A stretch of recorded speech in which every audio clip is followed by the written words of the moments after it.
అందరికీ నమస్కారం అండి. ఈరోజు నేను చేయబోతున్న వీడియో ఏంటంటే, చాణక్య నీతిలో నుంచి చేయబోతున్నాను. ఇందులో ఒక లైన్ ఇవ్వబడిందండి. అదేంటంటే, దేవతల చరిత్రను అనుకరించకూడదు అని. ఆహ్, ఈ యొక్క పద్ధతి ఈ రోజుల్లో ఎక్కువగా ఉందండి. ఎందుకంటే, పాత రోజుల్లో భగవంతుడి అవతారాలని కావచ్చు, భగవంతుడు ఈ భూమి మీద అవతరించిన కారణాన్ని ఏ ఏదైనా గానీ ఇప్పుడు సపోజ్ ఒక రాజుగా అవతరించాడనుకోండి. అంటే దేశాన్ని పాలించే ఒక రాజుగా అవతరణ జరిగిందనుకోండి.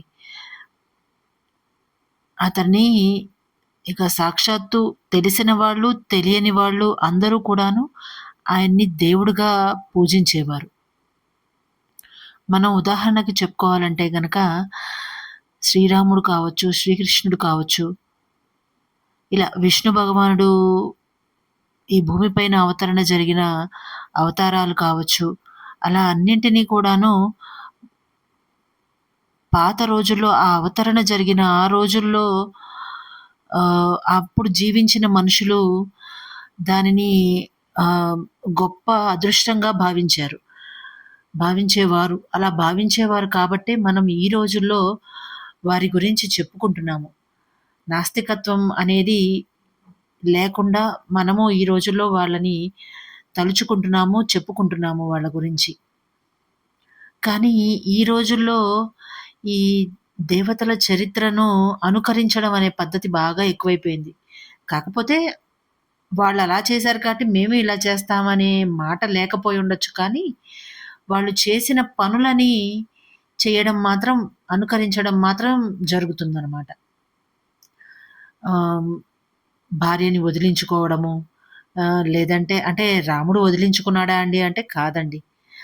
ఆయన ఆహ్, సీతాదేవిని చాకలివాడేదో అన్నాడని పంపించలేదండి.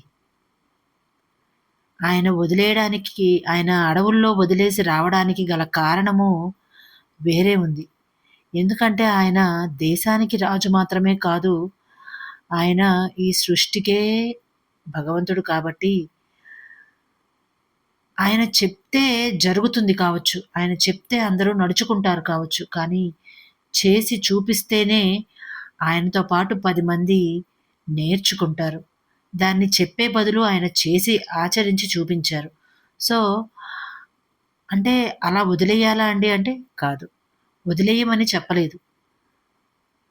రాజ్యం కోసం తన రాణిని పక్కన పెట్టారని అర్థం. ఇప్పుడదే పెద్దలు చెప్తూ ఉంటారు. ఆహ్, ఒక ఊరి కోసము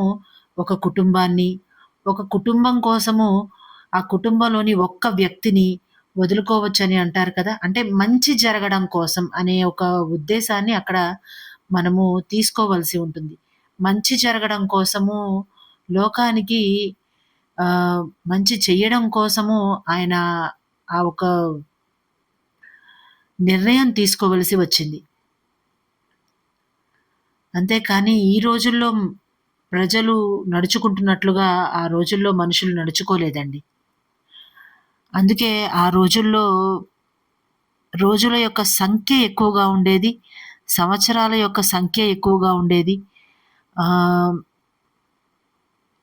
పూజలు చేసినా, చేయకున్నా ఇంకా అంటే ఇప్పటి రోజుల్లో లాగా రకరకాలైన సౌకర్యాలు ఉన్నా, లేకపోయినా మనుషుల జీవన గమనం బాగా సాగింది. కానీ ఇప్పుడు ఎన్ని సౌకర్యాలున్నా మనిషి జీవన గమనం సరిగ్గా సాగడం లేదు. దానికి కారణము మన ఆలోచన విధానమే కావచ్చు. మన మనసు నడుచుకునే తీరు కావచ్చు. ఈ రోజుకి ఇంతేనండి. నమస్కారం.